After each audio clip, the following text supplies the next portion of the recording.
அரசியலில் வெற்றி பெற சிறந்த ஆலோசனை வழங்கும் கிங் மேக்கர் பொலிட்டிக்கல் அட்வைஸ் கம்பெனியை தொடர்பு கொள்ளவும். தொடர்பு கொள்ள வேண்டிய முகவரி number 10A/9 Mudichur road, old Perungalathur, Chennai 6,63,000. Proprietor S. Joshua Solomon.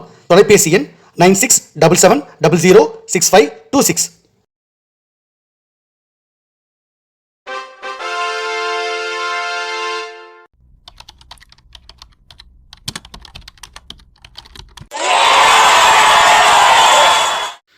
உலகத் தமிழ் ரசிகர்கள் அத்தனை பேருக்கும் என்னுடைய பணிவான வணக்கம். நான் செந்தில்குமார். இந்த பதிவில் நான் பார்க்க போகிறது மரியாதைக்குரிய டிடிவி தினகரன் அண்ணன் வந்து அதிமுகவோட பொதுச் செயலாளராக மாத்திரன்னு சொல்லிட்டு நான் வாக்கு கொடுத்துருக்கேன். அது ஒன்றும் பெரிய விஷயமே இல்லை, எனக்கு 5 நிமிஷம் வேலை தான். எனக்கு மரியாதைக்குரிய எடப்பாடி அவர்கள் தான் இப்போ வந்து டிடிவி அண்ணனையும் சசிகலா அம்மாவையும் எல்லாரையும் ஏமாற்றிட்டு அவர் வந்து அந்த கட்சியை கைப்பற்றிக்கிட்டான்றது உண்மை தான். எடப்பாடி அவர்கள் ஆளுமை இருக்கா இல்லையா அதெல்லாம் வந்து தேர்தலில் நீங்கள் பார்த்துட்டீங்க. ஜெயலலிதா அம்மாவை போலவோ மரியாதைக்குரிய புரட்சி தலைவர் எம்ஜிஆர் அவர்களைப் போலவோ மரியாதைக்குரிய எடப்பாடி அவர்களுக்கு ஆளுமை இருக்கான்னு கேட்டிங்கன்னா அப்படிலாம் கம்பேர் பண்ணவே முடியாது. எடப்பாடி அவர்கள் தனக்குன்னு ஒரு இது உருவாக்கி வச்சுருக்கார், அது வந்து மாற்றுக்கிறது கிடையாது. அந்த கட்சியை தன்னுடைய கண்ட்ரோலில் வச்சுட்டாரு. அவங்கக்கிட்டேருந்து எப்படியாவது இந்த கட்சியை மீட்கணுன்ட்டு சசிகலா அம்மாவும் சரி, மரியாதைக்குரிய அண்ணன் என்னுடைய பாசத்துக்குரிய மரியாதைக்குரிய அண்ணன் டிடிவி தினகரன் அண்ணன் எவ்வளவோ முயற்சி பண்ணியிருக்காங்க. அவங்களுக்கு யாருமே வந்து அவங்களுக்கு உதவி செய்யலை. அவங்களோட முயற்சியெல்லாம் தோல்வி ஆயிடுச்சு. அது எனக்கு வருத்தம் தான். ஏன்னா வந்து ஒரு நம்பிக்கை துரோகம் பண்ணிட்டான்னு அவங்களுடைய பாயிண்ட் ஆஃப் வியூவில் எடப்பாடி அவர்கள் பற்றின அவங்களுடைய கருத்து கரெக்டு தான். அவங்க வந்து நம்பி ஒருத்தர்கிட்ட ஒரு பொறுப்பை ஒப்படைச்சாங்க. அதில் ஓபிஎஸ் அவர்கள் வந்து பல முறை வந்து திருப்பி ஒப்படைச்சிட்டாரு. சில ஒரு கட்டத்தில் வந்து அம்மா அவர்களுடைய மறைவுக்கு பிறகு குருமூர்த்தி அவர்களுடைய பேச்சை கேட்டுக்கிட்டு ஓபிஎஸ் அவர்கள் வந்து சசிகலா அம்மாவை எதிர்த்தார். அங்கே தான் வந்து மிகப்பெரிய ஒரு தவறு ஏற்பட்டது. அதில் சசிகலா அம்மா கொஞ்சம் அவசரப்பட்டாங்க. ஓபிஎஸ் அவர்களும் தவறான ஒரு முடிவை மேற்கொண்டு இந்த அதிமுகவுடைய மிகப்பெரிய ஒரு சரிவுக்கு அது காரணமாச்சு. அதில் மாற்றுக்கருத்தே கிடையாது. அதனால் ஓபிஎஸ் அவருக்கு ஒரு பெரிய விஷயமே கிடையாது. அவர் ஒரு பக்கம் வச்சுருங்க ஒரு பக்கம். இப்போ அவர் உள்ளே கொண்டு வரவேணா, அப்படி இருக்கட்டும். குருமூர்த்தி அவர்கள் சொதப்பிட்டார். இப்போ குருமூர்த்தி அவர்களால் மறுபடியும் டிடிவி அவர்களுக்கு எந்த ஒரு உதவியும் செய்ய முடியல. அவருக்கு எதுவும் தெரியாது. அண்ணனுக்கு எனக்கு ஒரு மரியாதைக்குரிய அண்ணா தான் குருமூர்த்தி அவர்கள். நான் அவரை எவ்வளோ வேணால் விமர்சனம் பண்ணுவேன். அது எங்கள் அண்ணா, எனக்கு உரிமை இருக்குது. நான் திட்டுவேன், பாராட்டுவேன். அப்புறம் அவரை வச்சே வந்து டிடிவி அண்ணனுக்கு வந்து நல்லது பண்ணுங்கள் அப்படின்னு ஐடியா கொடுப்போன்னு பிரச்சனையே இல்லை. நான் வந்து விமர்சனம் பண்ணுவேன். அது வந்து அரசியலுக்காக. மற்றபடி எனக்கு எல்லாரோட என் அன்பு இருக்குது. அன்பு சகோதரர் ரவீந்திரன் துரைசாமியாக இருக்கட்டும், என்னுடைய அன்பு சகோதரர் நான் ரொம்ப நேசிக்கக்கூடிய பிஜேபியில் அதிகமாக நேசித்த ஒரு நபர்னால் அன்பு சகோதரர் அண்ணாமலை அவர்கள் தான். என் தம்பி அவனை வந்து நான் விட்டுருவேன். அவனை வந்து ஒரு எச்சரிக்கையாக நான் அவனுக்கு வந்து சொன்னேன். என்னோடய பவர் என்னென்னு காட்டணும்ல, நம்பலாமல். நான் நினச்சா உன்னை தூக்கிட்டு வேண்டா, நான் தான் அவனை கொண்டு வந்தேன், தூக்கிடுவேன்னு சொன்னேன் பதவியிலேருந்து. அதே மாதிரி தூக்கி காமிச்சேன். அதனால் முடிஞ்சு போச்சு.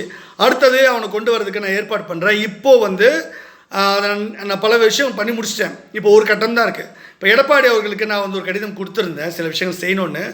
இப்போது எல்லாருக்கும் ஒரு பிரச்சனை இருந்தது. என்னன்னு பார்த்தீங்கன்னா, விஜய் அவர்கள் ஒரு ஆப்ஷனாக இருந்தார். அந்த ஆப்ஷனை காலி பண்ணணும் அப்படின்றதுக்காக தான் சொல்லி அந்த விஜய் அவர்கள் விஷயத்தை வந்து ஸ்டாலின் அவர்கள்ட்ட சொல்லி விஜய் அவர்கள் வந்து அந்த மீட்டிங்கில் நடந்த விஷயத்தை அவரே வந்து டீல் பேசி அவர் முடித்து அவரே வந்து கட்சியை கழிச்சிட்டு போயிடுறாரு அப்படின்ற மாதிரி எல்லா விஷயமும் முன்னெடுத்தாச்சு. இப்போ நடக்கிறது, கோர்ட்டில் நடக்கிறது, நீங்கள் பார்க்குறது எல்லாமே ஒரு ட்ராமா, அவ்வளோதான். விஜய் கதை முடிஞ்சு போச்சு, அவ்வளோதான்.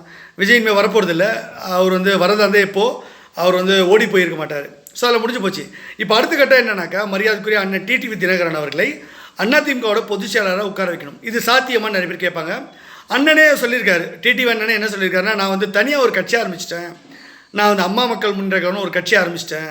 அப்படி இருக்கும்போது நான் எப்படியே அதிமுக உரிமை கொண்டாட முடியும்? ஆனாலும் அவர் மனசில் என்ன இருக்குன்னு அடிக்கடி சொல்லுவார், அதிமுகவை மீட்கணும், அதற்காக தான் அந்த கட்சியை நான் கொண்டு வந்தேன் அப்படின்னு அண்ணன் சொல்லியிருக்காரு. அதனால் அவரை மறுபடியும் வந்து அதிமுகவோட பொதுச் செயலாளராக சசிகலா அம்மாவையோ இல்லை டிடிவி அண்ணனையோ உட்கார வைக்கிறதுக்கு அதை நான் பார்த்துக்கிறேன். அது ஒரு பெரிய விஷயமே கிடையாது. குருமூர்த்தி அண்ணாக்கெல்லாம் வந்து அவர் சொல்கிறது பேச்சு தயவு செஞ்சு டிடிவி அண்ணன் யார் பேச்சோ, அண்ணாமலை பேச்சையோ, டிடிவி இது குருமூர்த்தி அவர்கள் பேச்சையோ, மற்ற யார் பேச்சையோ டிடிவி அண்ணன் கேட்காதீங்க. உங்கள் பிஏ அவர்கள்கிட்ட நான் சொல்லிட்டேன், உங்களுக்கு என்ன வாக்குறுதி கொடுத்தான்னு கடிதம் வாட்ஸ்அப்பில் அனுப்பியாச்சு. ஓகேவா? அந்த கடிதத்தை நல்லா படித்து பார்த்துட்டு இருப்பீங்கன்னு எனக்கு தெரியும். உங்கள் பிஏ சொல்லிட்டாரு. என்னுடைய பிஏ அவர்கள்கிட்ட, ஜோஷுவா சாலமன் அவர்கள்கிட்ட உங்கள் டிடிவி அண்ணனுடைய பிஏ வந்து சொல்லிட்டார். அதனால் ஜனா அண்ணன் சொல்லிட்டாரு. ஸோ உங்கள் பிஏ ஜனா அவர்கள் வாக்குறுதி கொடுத்துட்டாரு, அண்ணன் நான் மீட் பண்ணுறேன் அப்படின்ட்டு. அப்போ டிடிவி அண்ணன் வந்து நீங்கள் வெயிட் பண்ணுங்கள். நான் எடப்பாடி அவர்கள் வந்து கண்டிப்பாக அவர் என்னுடைய பேச்சை கேட்டார்னா உங்களுக்காக அவர் விட்டு கொடுப்பாரு. இல்லைனா ஸ்டாலின் அண்ணன்கிட்ட சொல்லி கொடநாடு கொலை வழக்கு இருக்குல்ல, அதில் எடப்பாடி அவர்களை தூக்கி உள்ளே வைக்க சொல்லி நான் ஸ்டாலின் அவர்கிட்ட நான் சொல்கிறேன். இப்போ என்ன அவங்களுக்கு ஒரு பிரச்சனை இருக்குன்னா, மோடி வந்து பிரதமராக இருக்காருப்பா, நான் வந்து எடப்பாடி எப்படி நான் பண்ணுறதுன்னு ஸ்டாலின் ஒரு கேள்வி கேட்குறாரு. நான் ஏற்கனவே ஸ்டாலினுக்கு ஒரு கடிதம் கொடுத்துருக்கேன். நீங்கள் மோடியை பார்த்துலாம் பயப்படாதீங்க, மோடி அவ்வளோ பெரிய ஆள்லாம் கிடையாது, நான் சொன்னதான் இங்கே நடக்கும். பிஜேபியில் மோடி அவர்களுக்கு எதுவுமே தெரியாது, அவருக்கு என்னென்ன செய்யணும்னு சொல்லிக் கொடுத்து அவரை பிரைம் மினிஸ்டராக பெரிய அளவில் உலகத் தலைவராக உருவாக்குனது இந்த செந்தில்குமார் பங்கு ரொம்ப முக்கியம்.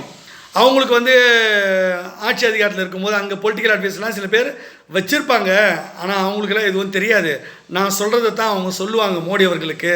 அதனால் மோடி அவர்கள் வந்து பெரிய ஆள் நினச்சி நீங்கள் பயப்படாதீங்க அப்படின்னு நான் ஸ்டாலின் அண்ணுக்கு நான் சொல்லிட்டேன். அதனால் ஸ்டாலின் அவர்களுக்கு என்ன பிரச்சனைன்னா, எப்படியாச்சும் காங்கிரஸ் கவர்மெண்ட் வந்துடணும், மோடி அவர்கள் ஆட்சி கலைச்சிட்டா எனக்கு நல்லது, நான் கொஞ்சம் ஃப்ரீ ஆகிடுவேன், இல்லைனா என் பையனையும் என்னையும் கைது பண்ணுவாங்கன்னா விஷயங்கள் வருது, ஸோ நான் காப்பாற்ற செந்தில் அப்படின்ற மாதிரி சில விஷயங்கள் சொல்லப்படுது. அதனால் நீங்கள் கவலைப்படாதீங்க, நான் பார்த்துக்கிறேன். மோடி அவர்கள் நான் சொல்கிறத கேட்டார்னா ஒரு பிரதமராக தொடர்வார், அது பிஜேபிக்கு நல்லது. பிஜேபியோடைய வெற்றிக்கும் அது வந்து பிரச்சனை வராமல், நம்ம சித்தாந்தத்துக்கும் எந்த பிரச்சனையும் வராமல், அதே சமயம் நம்ம வந்து யாரோட கூட்டணி போகணும், என்ன செய்யணும், அப்போ வந்து என்னென்ன பண்ணணும் அப்படின்னு பல்வேறு விஷயங்கள் இருக்குது. ஸோ இது எல்லாம் நான் ஒரு புள்ளியில் இணைப்பேன் கரெக்டாக. இப்போது எல்லாரையும் எப்படி எப்படி ஆஃப் பண்ணணும், யார் யாருக்கு என்ன பதவி கொடுக்கணும், யார் யார் எப்படி அக்கமடேட் பண்ணுறது எனக்கு தெரியும். இதில் யாருக்கும் பிரச்சனை வராது. இப்போ எடப்பாடி அவர்கள் கூட கைது பண்ணுற அளவுக்கு போக வேண்டாம். இதெல்லாம் சொல்கிறதுனா அது எக்ஸ்ட்ரீம் தான், அது கைது பண்ணுறது. ஒருவேளை எடப்பாடி அவர்கள் என்னுடைய பேச்சை கேட்டார்னா ஸ்மூத்தாக சில விஷயங்கள் நான் பண்ணி முடிச்சிடுவேன். அதனால் பிரச்சனை இல்லை. அவருக்கும் பாதகம் இல்லாமல், அதே சமயம் டிடி வேண்டனுக்கும் எந்த இழப்பும் இல்லாமல், அவங்க மனசு நோகாமல் அவங்களுக்கும் அந்த கட்சியை வந்து மீட்டு கொடுத்துடலாம். இதில் தேவையில்லாமல் நான் சொன்னது கேட்டு இப்போ தேவையில்லாமல் ஏதாவது காய் நகர்த்தி யாராச்சும் தேவையில்லாத நான் என்ன பிளான் வச்சுருக்கேன்னு தெரியாமல் ஏடகரமாக பண்ணி கெடுத்துறாதீங்க. நான் எல்லாத்தையும் மறுபடியும் கழிச்சு விட்ருவேன். எப்படி விஜயை வச்சு நீங்கள் எல்லோரும் கேம் ஆனீங்க, டிடி வேணன் கூட ஒரு பிளான் போட்டார், விஜய் கூட போயிடலாம், நம்ம கூட்டணி என்டிஏ வரலன்னா, எடப்பாடி கூட மோடி போயிட்டாருன்னா நம்ம விஜயோட போயிடலாம்னு கணக்கு போட்டாங்க. அண்ணாமலை தனி கட்சி ஆரம்பித்து, ஓபிஎஸ், டிடி வேணன், இன்னும் சில பேரெல்லாம் வந்து ஒரு கூட்டணி அமைக்கலாம் கணக்கு போட்டாங்க. நான் விஜயை வந்து ஒரு நிமிஷத்தை கழிச்சு ஆட்டேன் பற்றி ஆட்டத்தை. ஸோ அதனால் விஜய் வந்து இப்போது களத்துலேயே கிடையாது. இப்போ விஜயை பற்றி நீங்கள் யாரும் பேசுகிறதே கிடையாது. விஜய் வந்து கூட்டணி போவோனாங்க அப்படின்னு யாரும் பேசுகிறதில்ல. ஸோ முடிஞ்சு போச்சு. எடப்பாடி சும்மா அந்த ரசிகரை கவர் பண்ணுறதுக்காக அந்த தாவேக்கா கொடியை வச்சுக்கிட்டு சீன் போடுறாரு. அந்த அனுதாப ஓட்டுக்களை வாங்கலாம் அப்படின்னு அவர் ட்ரை பண்ணுறாரு. தவிர அவருக்கும் தெரியும் ரெண்டு பேரும் அதிமுக திமுக சேர்ந்து தானே விஜய் காலி பண்ணது. அதனால் இதெல்லாம் எனக்கு தெரியும், நான் தானே சொல்லிக் கொடுத்தேன்.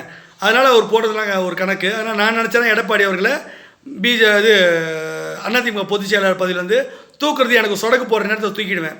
அது அவருக்கே தெரியும். இருந்தாலும் அவருக்கு ஒரு வாய்ப்பு கொடுப்போம். அவர் நம்ம சொல்கிறத கேட்கட்டும். அவரை வந்து அதுக்குன்னு தூக்கி போடக்கூடாதுல்ல. அவங்களுக்கு என்ன கொடுக்கணுமோ அதை கொடுத்துருவோம், ஒன்றும் பிரச்சனை இல்லை. அதனால் டிடிவி அண்ணா வந்து தைரியமாக இருங்க. இந்த பதிவில் நான் உங்களை நிறைய விமர்சனம் பண்ணியிருக்கேன். நான் எல்லாரையும் விமர்சனம் பண்ணுவேன். ஏன்னா உங்களுக்கு அது சீரியஸ்னஸ் புரியணுன்றக்காக கொஞ்சம் கடுமையாக விமர்சனம் பண்ணியிருப்பேன். அதெல்லாம் மனசில் வச்சுக்காதீங்க. அரசியலில் நிரந்தர எதிரியும் இல்லை, நண்பனும் இல்லை. நம்மளுடைய சித்தாந்தம் ஜெயிக்கணும், நம்ம வெற்றி பெறணும். அதனால் பல்வேறு விஷயங்களை நான் வந்து முன்னெடுக்கிறேன். அதனால் கவலைப்படாதீங்க, நான் பார்த்துக்கிறேன். நீங்கள் கவலைப்படுறீங்க, ஒரு வாரம் டைம் தாங்க. அதுக்குள்ளே நீங்கள் என்ன சீக்கிரமாக டிடி வேணை சந்திச்சிங்கன்னா எல்லாத்தையும் நான் உங்களுக்கு சொல்லிக் கொடுத்துருவேன் என்ன பண்ணணுன்றது. இதுக்கு நடுவில் ஸ்டாலின் அண்ணக்கிட்ட அப்பாயின்மெண்ட் இருக்குது, ராகுல் காந்தி கிட்ட அப்பாயின்மெண்ட் இருக்குது, மோடி அவர்கிட்ட கேட்டிருக்கேன் சந்திக்கிறதுக்கு, அமித்ஷா அவர்கிட்ட கேட்டிருக்கேன், ஜேபி நட்டா அவர்களை சந்திக்கவும் நான் அப்பாயின்மெண்ட் கேட்டிருக்கேன். அதை நான் பார்த்துக்கிறேன் என்னன்ட்டு. அதுக்கு முன்னாடி நான் என்ன பிளான் வச்சுருக்கேன்றதை உங்களுக்கு சொல்லணும் டிடி வேணனுக்கு. அதனால் நீங்கள் அப்பாயின்மெண்ட் கொடுத்தீங்கன்னா ஒரு 10 நிமிஷத்துக்கு உங்களுக்கு எல்லாத்தையும் சொல்லி கொடுத்துருவேன் என்னன்ட்டு. அப்புறம் நீங்கள் தைரியமாக இருக்கலாம். அதை நான் பார்த்துக்கிறேன், ஒன்றும் பிரச்சனை இல்லை. ஸோ கண்டிப்பாக நான் ஒரு வாக்குறுதி கொடுத்தேன்னா நிறைவேற்றி கொடுப்பேன். அதெல்லாம் கவலைப்படாதீங்க. எல்லா சூழ்நிலையும் அது எவ்வளோ பெரிய ஆளாக இருந்தாலும் நான் கலைச்சி ஆடுவேன், கவலையப்படாதீங்க. எனக்கு தெரியும், நான் பார்த்துக்கிறேன்.